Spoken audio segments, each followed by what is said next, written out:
Mau Jadi Apps, we help you to become professional. Nah, balik lagi bersama aku di Dari Sekiana.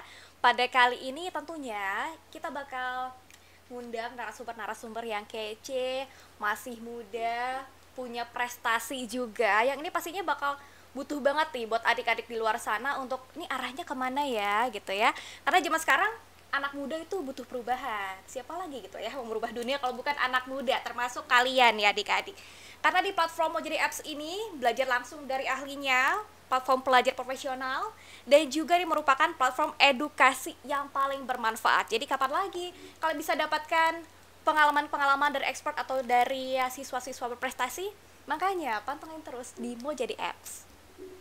Oke, di episode kali ini kita sudah kedatangan narasumber yang tentunya masih muda, nggak beda jauh dari aku, adik-adik.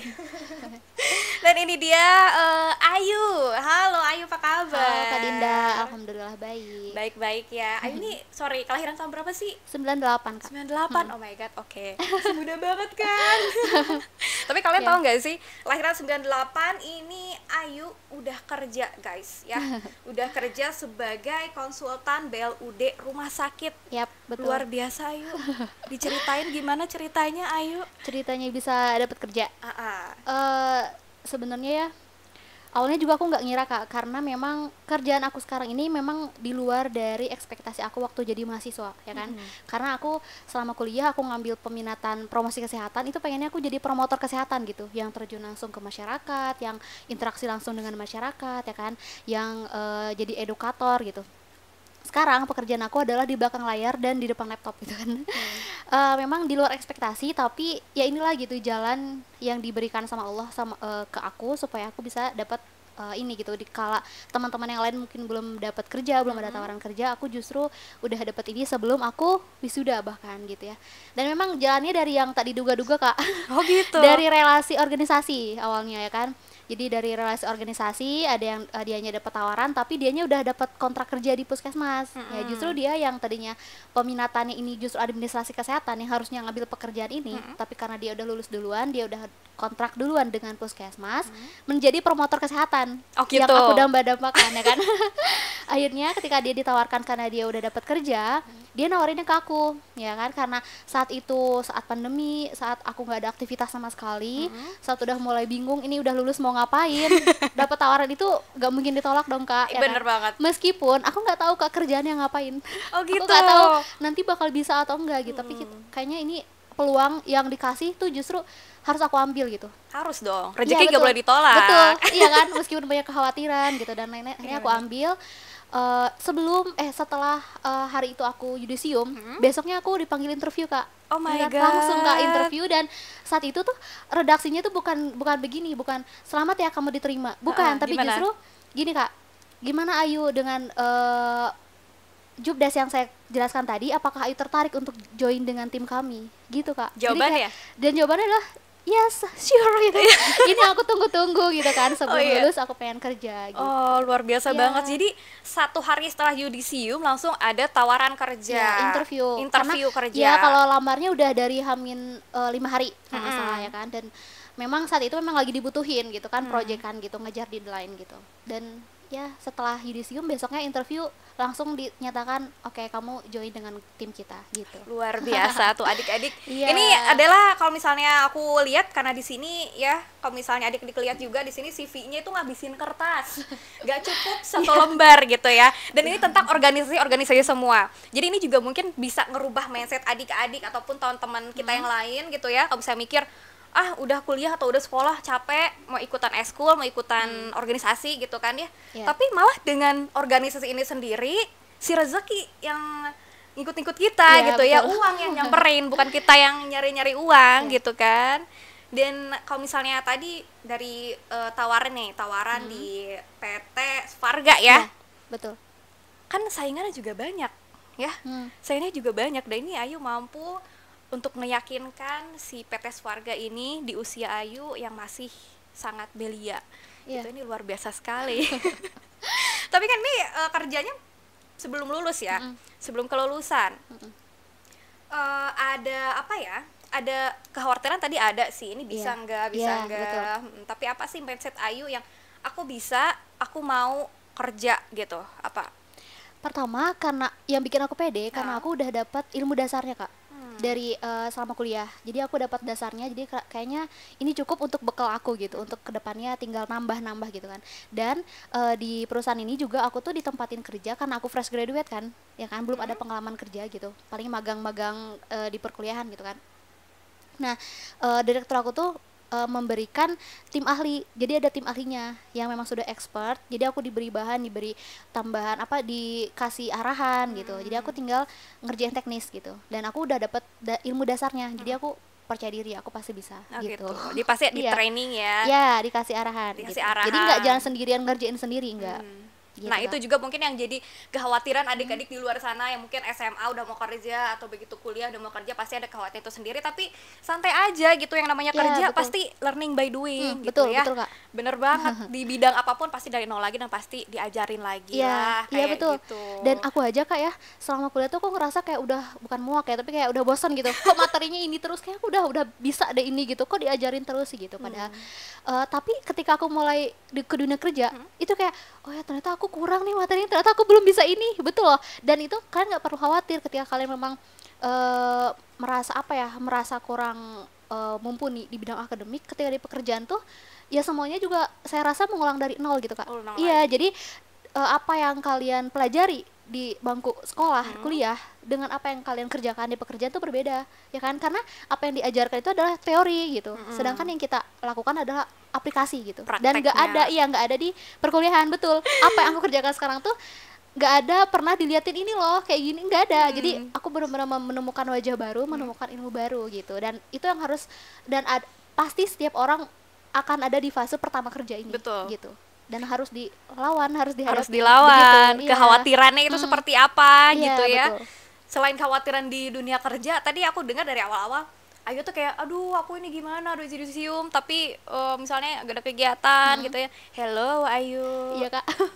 kamu tuh baru off berapa hari loh gitu ya. Iya. Belum setahun 2 tahun, tapi ini udah gemes banget pengen kerja. Udah gak betah di rumah. Iya, karena aku tuh kan orangnya selama kuliah kan aku ngekos kak. Di kosan tuh aku cuma cukup untuk tidur dari pokoknya di kosan tuh kadang ke kosan baru datang jam 9 malam ya kan. Tidur lah untuk tidur, besoknya bangun pagi ke kampus lagi. Bahkan aku datang kadang lebih pagi dari teman-teman yang lain karena aku misalkan ada ngerjain apa dulu, ada kepanitiaan apa dulu gitu kan. Dan itu jadi memang dari sejak aku produktif tuh memang produktif di luar gitu, nggak di rumah. Jadi ketika aku sebulan di rumah, teman-teman ya, pandemi, maksudnya sebulan itu setelah aku selesai skripsi ya, setelah perkuliahan semuanya selesai, tidak ada kegiatan apapun, tidak ngurusin tugas apapun, off semuanya, itu aku stres kak. Iya, karena memang nggak ada yang bisa aku lakuin gitu kan, karena ya pekerjaan rumah tangga, dan saat itu aku belum jadi ibu rumah tangga dong, harusnya lagi produktifnya gitu, tapi ya nggak bisa ngapa-ngapain. Nah di situ aku stres, jadi kayak aku harus cepet-cepet nyari kerja gitu, padahal ya memang betul ya, lulus aja belum gitu kan, hanya karena baru selesai aja tapi belum lulus gitu, masih jadi mahasiswa gitu. Tapi aku ngerasa ini udah sia-sia nih gitu, nggak ada yang bisa aku lakuin gitu. Beberapa hari aja ada nilai sia-sia ini sama Ayu, karena emang di sini banyak banget aktivitas organisasinya, dan juga ada apa ya, mengisi acara juga. Jadi emang hektik banget sih ini Ayu zaman kuliahnya. Ya aku bingung Ayu, yang namanya kuliah di bidang kesehatan kan itu materinya padat sekali gitu ya, padat merayap gitu kayak di Dago sekarang. Padat merayap. Ini bagi waktunya gimana? Sebenarnya ini salah satu keuntungan kalian mengambil jurusan kesehatan masyarakat. Bidang kesehatan yang gak sebegitu hektik di kelas gitu. Karena beda kak, kita itu di awal kuliah aja dibilang kayak anak SD. Soalnya kita pulang datang pergi jam 8, pulang jam 12 gitu kan. Jadi memang banyak space waktu ketika kalian mau ngambil jurusan kesehatan masyarakat, banyak space waktu yang bisa kalian pakai untuk di luar kelas gitu. Contohnya aku itu di awal-awal kayak gitu, kesini memang makin padat memang. Cuman untungnya apa ya, aku bisa membaginya dengan gini, ketika ada tugas kerjakan saat itu, jadi jangan nanti enggak, soalnya nggak ada waktu untuk itu. Kalau misalkan ditunda, belum lagi nanti pekerjaan organisasi kan makin hari makin banyak ya, dan berbeda-beda gitu, nanti bakal keteteran. Makanya prinsip aku ketika ada tugas, kerjakan hari itu sampai selesai. Jadi aku tuh kadang sampai nggak bisa tidur ketika belum selesai tugas gitu. Makanya mau nggak mau harus sampai selesai, baru aku bisa tidur gitu, dan Oke. besoknya mengerjakan hal yang lain. Jadi emang faktor utamanya adalah manajemen waktu. Sekarang Betul. masih muda, masih jadi mahasiswa aja udah bisa memanage waktu. Ya otomatis perusahaan-perusahaan ataupun juga direktur-direktur juga pasti melirik ya. Karena dia ini orang sudah bisa memanage dirinya sendiri gitu ya, minimal kayak Iya. gitu. Terus dari organisasi, kenapa sih Ayu tertarik pengen ikutan gabung di organisasi, pengen ikutan sosial ke masyarakat? Apa yang jadi dasar Ayu? Aku pengen nih. Itu pertama, aku orangnya nggak bisa diem ya kak. Jadi Jadi diem. iya, maksudnya nggak bisa nganggur gitu loh. Oh, Jadi oke. ketika kuliah aku jadwalnya itu longgar, nah aku tuh nggak bisa kayak cuma nongkrong main curhat-curhat sama teman, nggak cuman itu gitu, nggak bisa. Jadi aku nggak nyari hal lain, dan organisasi adalah salah satu fasilitas yang bisa kalian dapetin ketika kuliah. Makanya banyak tuh mahasiswa yang suka apa ya, ngomel-ngomel kok kuliah bayarannya mahal sih. Hey, itu kalian tuh nggak memaksimalkan fasilitas yang ada gitu, karena kita tuh di kuliah tuh nggak cuma dapat ilmu teori dari dosen loh, enggak, banyak kayak kita organisasi itu pun pembelajaran, dan itu ada anggarannya sendiri dong ya kan, karena jadi sayang gitu ketika ada fasilitas tidak kita gunakan. Makanya ketika aku ada kesempatan, aku ada waktu, aku masukin. Bahkan sampai di awal 2017 tuh kak, waktu awal aku maba ya pokoknya, banyak oprek, aku ngikutin 4 organisasi langsung. OMG. Iya kan, 2017 2018 tuh 4 organisasi di internal kampus. Ada UKM Islam, radio, genre itu apa namanya, Pikma ya, Pikma sama himpunan 4 itu gitu, dan ada posisinya gitu, dan itu asik teman-teman ketika kita disibukkan ya, kita harus dihadapkan dengan permasalahan waktu gitu dan tugas, itu asik gitu, jadi kitanya nggak stuck di situ gitu. Jadi Gitu, otaknya terus teman-teman. jalan. Iya betul gitu kak. ya. Heeh.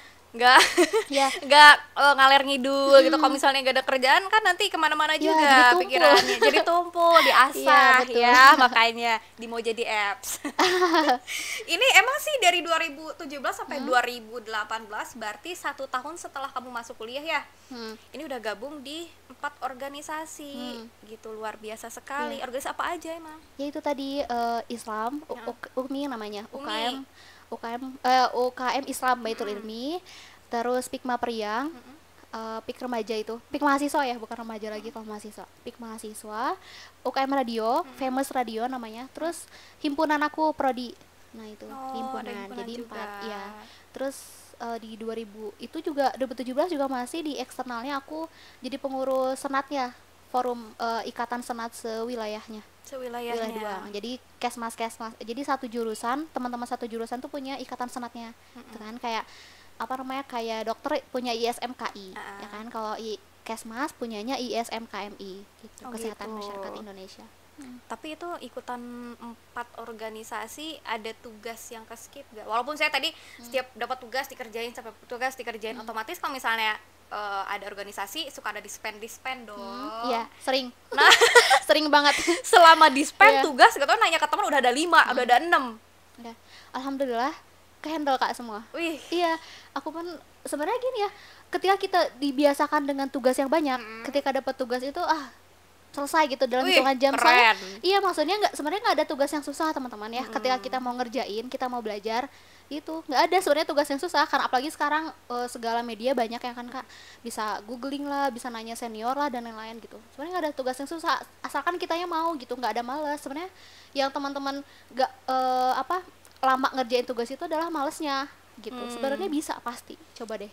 Coba, Iya, cobain. didalemi gitu, ketika ada tugas teh jangan ini udah susah, nah itu udah judge duluan, udah Udah susah. deh ya, udah ngomong duluan gitu. Ucapan adalah doa gitu. Iya. Jadi doanya bisa Gitu. kerjain. Yang susah kayaknya itu sih manajemen waktunya. Waktu ya, bahkan waktu itu aku dispen kak lagi di luar pulau ya, waktu ke Kalimantan itu kan aku kontak sama teman kan, untungnya teman-teman aku juga support gitu ketika ada teman yang aktif organisasi dispen gitu kan, ini yuk ada tugas ini, mereka kasih support supply tugasnya.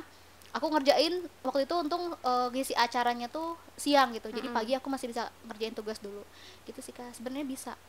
Oh, itu Rugi sampai ke luar pulau juga, Sampai Kalimantan. ke Makassar, Kalimantan. Ya ampun. Iya kak, kayak itu kan fasilitas kampus loh. Iya, Dan bener. satu di antara ribuan mahasiswa, aku yang diberangkatkan, itu berarti sebuah peluang yang bisa kalian ambil sebenarnya. Cuman ketika kalian diam, kalian kehilangan itu. Betul. Coba deh di sekolah kalian atau di kampus kalian cari tahu ada fasilitas apa nih yang bakal benefit banget buat kalian ke depannya. Betul. Kan jadi traveling juga. Nah, betul ya? Kak. Dibayarin lagi. Dibayarin lagi, enak banget. Jadi kalau misalnya aku tanya, ini ada yang nanya misalnya, Ayu Sri Wahyuni S KM. bukan. Ari Sri Wahyuni sebagai apa? Sebagai kesehatan masyarakat kah atau sebagai traveler kah gitu, karena jadi include kan ya nggak kemana-mana gitu loh. Lebih suka dipanggil apa predikatnya? Sebagai tenaga kesehatan masyarakat. Tenaga kesehatan Ya masyarakat. karena itu sebenarnya ngikut aja sih, itu di belakang ngekor. Jadi memang ya aku ingin dikenal sebagai tenaga kesehatan masyarakat. Oke. Ayu Sri Wahyuni sebagai tenaga kesehatan masyarakat. Betul. Luar biasa. Pada kesehatan masyarakat ini emang ngambil mayornya apa? Sebenarnya di Kesmas itu ada 8 ranah dan di Stikes kemarin buka 5 karena memang itu peminat terbanyak, 5 peminat terbanyak, dan aku salah satunya milih Promkes.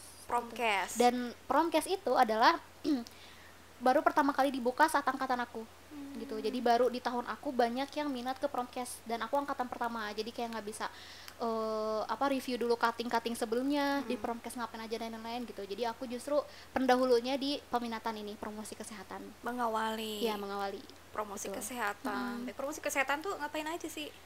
Yang mungkin yang masyarakat tahu tuh kayak penyuluhan ya, yang suka penyuluhan di puskesmas. Itu adalah tugasnya SKM sebenarnya, promotor kesehatan. Terus yang memberikan edukasi kesehatan, membuat media-media kayak poster, leaflet, podcast kesehatan misalkan ya. Nah, itu juga tugasnya promosi kesehatan gitu. Jadi kita tuh lebih ke banyaknya ke media ya, ada media juga, jadi belajar bikin film, bikin media, desain grafis juga diajarkan gitu, tapi kontennya kesehatan gitu, ya. Khusus gitu ya. Ya, dan concern kita adalah bagaimana tugas utama kita adalah bagaimana bisa merubah perilaku masyarakat yang dari buruk menjadi baik dan menjadi lebih sehat gitu. Begitu. Jadi lebih concernnya ke perubahan perilaku gitu. Perubahan perilaku berarti harus jago dong ini apa, persuasifnya. Iya, betul Kak. Kita diajarin promosi kan, di judulnya aja udah promosi. Iya, susah jadi untuk ngubah orang banget lah kan. Masalahnya gini, ngubah diri sendiri aja kan di sini orang gitu ya, susah. Apalagi nih ngubah orang lain yang cakupannya lebih banyak. Latar belakangnya beda-beda. Itu ya tantangannya. Iya, tantangan terberat. Strategi kamu deh. Kamu aja ini, Pak. Strateginya apa buat ngubah orang? Sabar ya, karena namanya perubahan perilaku itu nggak kayak merubah orang yang sakit jadi sehat. Kan ya misalnya 2 minggu nih antibiotik habis sehat ya kan. Kalau dari merubah perilaku, apalagi yang perilaku yang udah jadi habit gitu ya, yang bertahun-tahun, terus kita penyuluhan ke yang udah dewasa gitu kan, sudah susah gitu. Cuman syaratnya adalah ada 3 hal yang bisa kita pemberdayaan masyarakatnya, jadi bisa menggerakkan masyarakat, terus bina suasana dengan tokoh masyarakat, tokoh agama, tokoh adat gitu. Jadi itu yang biasa kan masyarakat lebih patuh terhadap tokoh-tokoh tersebut. Dan juga advokasinya bisa ke pemerintah. Kan biasanya masyarakat Indonesia itu mau berperilaku ketika dipaksa.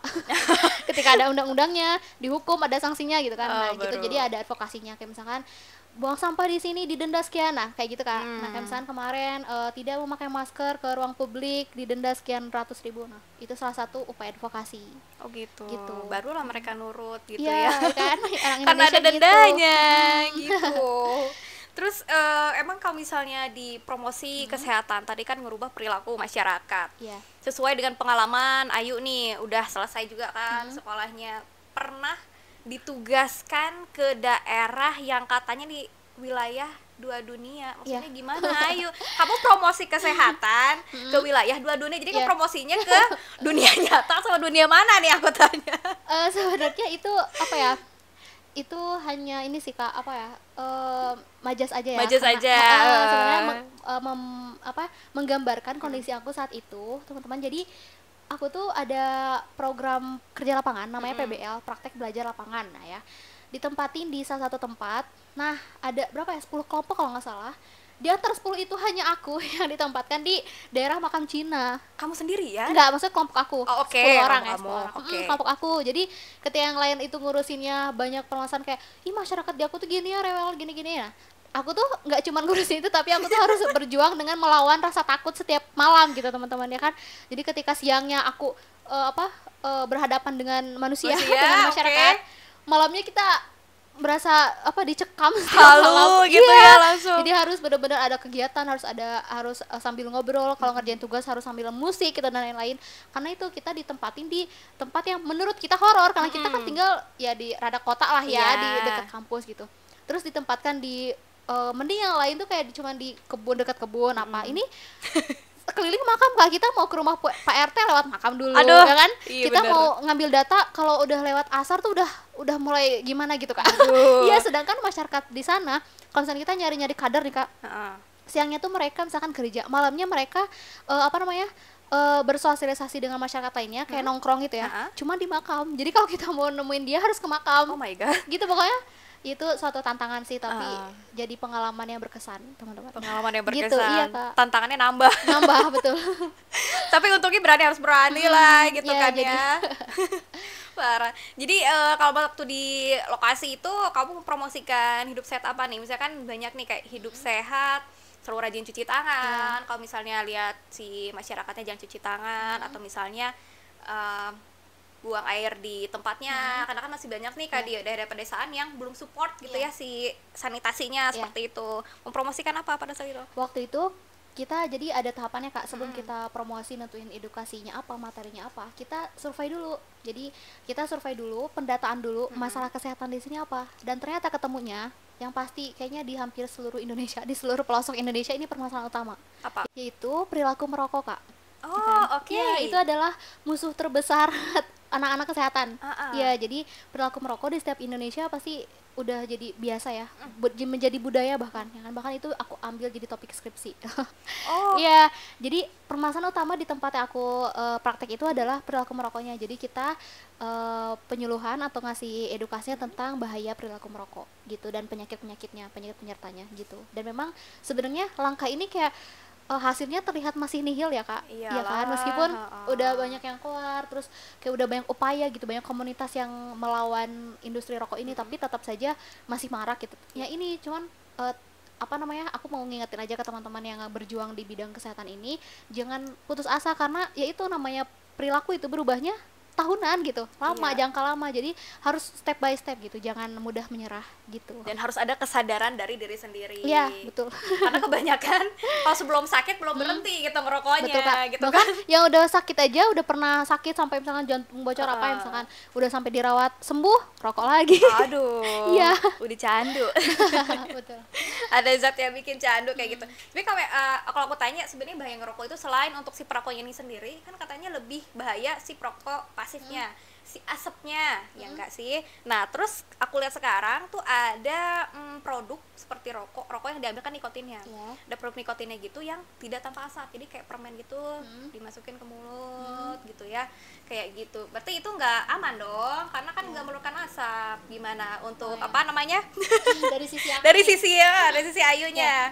Aku nanggepin dari sebagai mahasiswa sebagai tenaga kesehatan yang masih awam ya, soalnya kan aku juga bukan peneliti khusus di situ. Jadi menurut aku itu tetap berbahaya karena zatnya itu dikonsumsi sama dia sendiri kan, ya kan, masuk. Jadi ketika tubuh kita itu kan bersih gitu kan, tadinya bersih. Ketika ada zat asing masuk, otomatis itu akan mengganggu kestabilan imun kita gitu. Dan organ-organ lainnya itu pasti ada efek, meskipun sedikit ya, pasti ada efek. Jadi pasti ada yang terganggu gitu. Cuman itu mungkin ketika memang dia masih sehat, berarti dia si pertahanan tubuhnya masih kuat gitu. Makanya disuplai, ini ngasih tips nih. Disuplai dengan vitamin, dengan asupan nutrisi yang cukup gitu ya, dan olahraga gitu. Jadi itu mungkin kelihatan aku ngerokok kok tapi aku masih sehat-sehat aja. Itu mungkin dia mengimbanginya, atau mungkin karena sekarang masih sehat, masih bisa tertahankan, masih produktif, masih sehat, masih bugar gitu ya. Jadi si imunnya masih terus memperbaiki diri dan lain-lain. Jadinya sehat. Jadi ketika ya tunggu tanggal mainnya aja gitu sih kalau ada. Ngeri banget, tunggu tanggal main ya.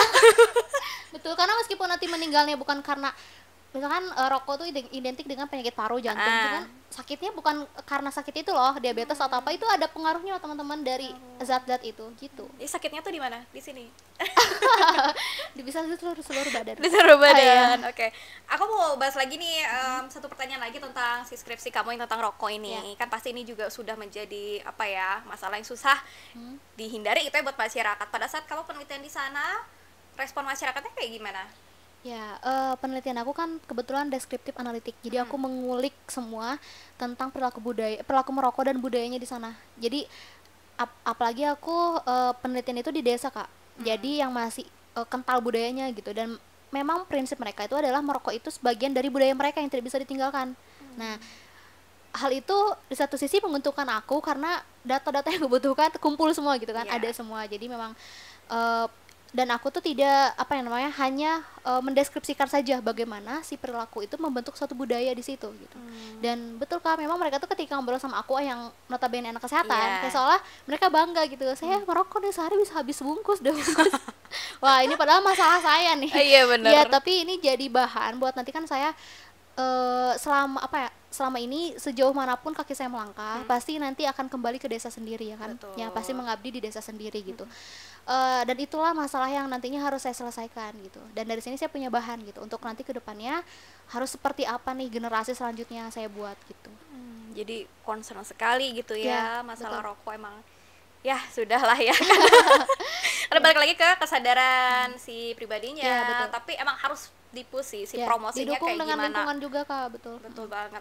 Nah, aku lihat lagi di sini pengalaman kamu, ternyata kamu itu udah mulai ngisi acara bahkan Ya. sebelum kamu nyusun skripsi gitu kan, betul. nyusun skripsi baru nih ke lapangan. Ternyata kamu udah ke lapangan duluan Ya. sebelum nyusun. Kemana aja kamu? Ngisi materi ya. Heeh. Jadi sebenarnya itu relate dengan organisasi yang aku pilih. Jadi ISMKM itu Senat. Itu kan lingkupnya aku pernah jadi koordinator wilayahnya. Wilayah 2 itu mencakup Jawa Barat, Jakarta Raya, itu Jabodetabek ya Kak, Jakarta Raya, sama Kalimantan. Kalimantan tuh dibagi 2 daerah. Jadi aku tuh ketika jadi korwil aku mengurusi 4 daerah ini. Yang di bawahnya ada koordinator daerahnya. Dan di setiap daerah itu wajib melaksanakan rakerda gitu kan. Dan di setiap agenda itu juga ada agenda wajib kayak basic training gitu kan. Nah, itu sebenarnya aku dipilih karena aku memiliki jabatan korwil itu. Oh, iya. Nah, jadi sebenarnya bukan karena aku bisa apa bukan, cuman ketika aku jadi korwil aku punya tanggung jawab itu, aku jadi harus belajar kan, memaksakan benar. diri, aku harus bisa nih, aku jangan malu-maluin, aku harus mampu gitu, aku harus layak untuk menjadi pemateri ini gitu. Nah itu jadi aku diamanatkan untuk menjadi pemateri di beberapa acara, dan itu memang wajib sih di beberapa agenda daerah ya. Misalkan rakerda harus ada materi ini, rakerda harus ada materi ini, misalkan basic training yang tingkat institusi harus ada materi ini, aku yang harus menyampaikan. Jadi udah ada tornya gitu loh Kak, yang Betul. menyampaikan harus korwil gitu. Dan Term itu of aku reference-nya. betul. Jadi otomatis ketika aku jadi korwil aku memiliki tanggung jawab itu gitu. Dan buktinya kamu memang ini sangat mampu. Ayo, congratulations ya buat kamu. Alhamdulillah. Semoga adik-adik di luar sana maupun apapun jurusannya kalian dalami, dan kalian juga bisa terjun langsung ke masyarakat, karena memang itu kan Betul. ya fungsinya sebagai mahasiswa itu mengabdi juga Iya, kepada mengabdi ke masyarakat, masyarakat, ya. iya. Selama ini ayo, jadi bentar dulu, kamu angkatan tahun 2016, lulus 2020, 4 tahun. 4 tahun, 4 tahun pas dengan agenda yang sangat hektik ini. Ya. Kamu udah dapat penghargaan berapa kamar? Ayu, ini banyak banget kalau dikumpulin. Penghargaan yang paling kamu merasa membanggakan, yang paling wah ini aku achievement aku banget nih di bidang kesehatan seperti yang kamu mau. Apa? Yang terakhir sih, Apa? sebagai mahasiswa paling berprestasi se-Stikes Ahmadiyani. Itu yang paling aku nggak nyangka ya. Gak nyangka. Bener Kak, karena pernah nyangka sih teman-teman, mungkin anggapannya apalagi orang tua nih biasanya, nggak usah organisasi lah nanti IPK kamu nurun. Buktinya? Itu ya pernah nurun sih, tapi naik lagi. Jadi Tertinggi. naiknya langsung gini gitu loh. Oke. Karena apa, otak kita tuh terasa terus Kak, betul tadi. Jadi Benar. ketika di kelas tuh udah nganggap bukan ecek ya, tapi kayak gampang deh. Jadi nyerapnya gampang, karena selama di lapangan di organisasi justru kita dihadapkan dengan permasalahan yang lebih dari itu gitu. Kayak gitu. Keren, Jadi jangan keren, takut keren. berorganisasi ya. Jangan takut berorganisasi, dan penting juga untuk manajemen waktunya itu sendiri Iya, ya. betul. Oke. Terakhir Ayu, sebenarnya Ya. masih banyak pertanyaan, tapi semoga Aduh. kita bisa bertemu lagi Iya, ya, amin, Ayu. amin. Betul. Ketika CV-nya udah bisa dijilid gitu. Pesan apa yang pengen kamu sampaikan ke adik-adik kamu di luar sana, apapun jurusannya, silahkan. Untuk teman-teman sekalian, adik-adikku yang sedang berjuang di dunia pendidikan, pesan dari aku, kita kuliah itu tidak hanya tugasnya untuk duduk, belajar, mendengarkan, kemudian ujian, tapi lebih dari itu. Lakukanlah banyak hal di luar kelas, karena bangsa ini itu tidak hanya butuh orang pintar, tapi juga butuh orang yang bertalenta dan mampu beraksi secara nyata. Gitu, Asik jadi buktikan. banget. Iya. Itu pesannya. Oh, harapan kamu sendiri buat diri kamu ke depannya. Ini tahun 2020 emang tahun yang sulit ya, Iya, untuk betul. semua kalangan, mau pelajar, atau pengusaha, Iya, kita harus hadapi semua. iya betul. Harapan kamu ke depannya untuk diri kamu atau juga untuk lingkungan kamu seperti apa? Untuk aku pribadi ya, aku masih ingin bekerja keras. Jadi kalau bisa aku pengen dapat freelance gitu yang banyak ya kan. Terus bisa mengembangkan karir di perusahaan ini maupun ketika aku ganti perusahaan gitu, ataupun ketika aku jadi abdi negara, misalkan jadi PNS gitu ya.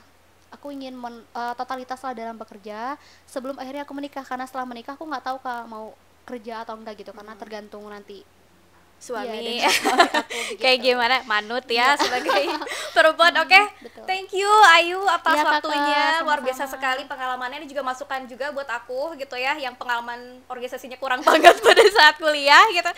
Thanks Ayu, see you on top. Ya, siap. Semoga nanti kita bertemu lagi di Mau Jadi Apps episode berikutnya. Ayu Sri Ya. Wahyuni, thank you. Iya, sama-sama Kakak. Tetap di Mau Jadi Apps, we help you to become profesional. Belajar langsung dari ahlinya, platform pelajar profesional dan platform edukasi yang paling bermanfaat. See you.